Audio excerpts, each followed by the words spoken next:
Hello, good morning. അപ്പോൾ എല്ലാവർക്കും farm house family ബ്ലോഗിൻ്റെ വിധം ഹാപ്പിയസ്റ്റ് ഗുഡ് മോർണിംഗ്. അപ്പം രാവിലെ നിങ്ങളെല്ലാവരും എഴുന്നേറ്റോ? ഞാനും എഴുന്നേറ്റ് രാവിലെ. പക്ഷേ നല്ല ഒരു മഴ പെയ്ത് കാരണം ഒന്നും കൂടെ മൂടിപ്പൊച്ച് കിടന്നുറങ്ങി. പിന്നെ രാവിലെ എഴുന്നേറ്റ് ഒരു 5:30 എഴുന്നേറ്റ് കേട്ടോ.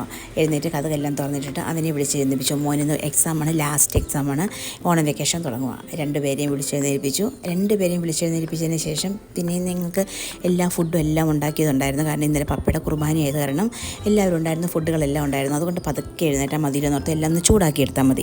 അങ്ങനെ ഞാൻ രാവിലെ എഴുന്നേറ്റ് വാഷിംഗ് മെഷീനകത്തേക്ക് തുണിയെല്ലാം ഇട്ട് വീടും കാര്യങ്ങളെല്ലാം ഒന്ന് അടിച്ചിട്ടേക്കാൻ ഓർത്തു. അങ്ങനെ ക്ലീനിങ് പരിപാടിയിലേക്കും പോയി കേട്ടോ. അപ്പോൾ ഞങ്ങളുടെ വീഡിയോ കാണുന്നവർ ഞങ്ങളിന്ന് സബ്സ്ക്രൈബ് ചെയ്തിട്ടില്ലെങ്കിൽ ഞങ്ങളിന്ന് സബ്സ്ക്രൈബ് ചെയ്യണം, ലൈക്ക് ചെയ്യണം, ഷെയർ ചെയ്യണം കേട്ടോ. അപ്പോൾ ഞങ്ങൾ ക്ലീനിങ് എല്ലാം കഴിഞ്ഞ് അടിച്ചു വാരലെല്ലാം കഴിഞ്ഞതിന് ശേഷം ഒരു ചായയ്ക്ക് വെള്ളം വെച്ച് കേട്ടോ. ചായയ്ക്ക് വെള്ളവും വെച്ച് അങ്ങനെ അപ്പോൾ അവന് പഠിച്ചുകൊണ്ടിരിക്കുമ്പോൾ അവൻ പറഞ്ഞു, അവന് വിശക്ക് വന്ന് പറഞ്ഞു. അങ്ങനെ പെട്ടെന്ന് ചായയുടെ വെള്ളമൊക്കെ വെച്ച് ചായയ്ക്കും വെച്ചു. അപ്പോൾ ഇന്നത്തെ ഞങ്ങളുടെ വിഭവങ്ങളെന്ന് പറഞ്ഞാൽ പച്ചക്കപ്പയും നല്ല തനി നാടൻ രീതിയിലുള്ള കോഴിക്കറിയും ഏത്തപ്പഴം പുഴുങ്ങിയതും പിന്നെ നല്ല കുടമ്പുളി ഇട്ട് വെച്ച മീൻ കറിയും. അപ്പോൾ കപ്പയ്ക്ക് ഇറച്ചി വേണ്ടവർക്ക് ഇറച്ചി എടുക്കാം, മീൻ വേണ്ടവർക്ക് മീനും എടുക്കാം. എന്തുകൊണ്ട് ചപ്പാത്തി ഉള്ളവർക്ക് ചപ്പാത്തി ഉണ്ടാക്കാം.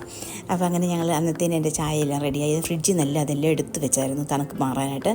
പിന്നെ ചായയെല്ലാം റെഡിയായി. അപ്പോൾ ഞങ്ങൾ 3 പേരും കൊണ്ട് ചായ കുടിച്ചു. അപ്പോൾ ഒരു ഫ്രീ അവന് പഠിത്തത്തിൽ നിന്ന് ഞങ്ങൾ കൊച്ചു വർത്തമാനങ്ങളെല്ലാം പറഞ്ഞ് അവൻ്റെ എക്സാമിൻ്റെ കാര്യങ്ങളും പഠനത്തിൻ്റെ കാര്യങ്ങളെല്ലാം പറഞ്ഞ് കൊച്ചു വർത്തമാനമെല്ലാം പറഞ്ഞ് ഞങ്ങൾ ചായയെല്ലാം കുടിച്ചു കഴിഞ്ഞു.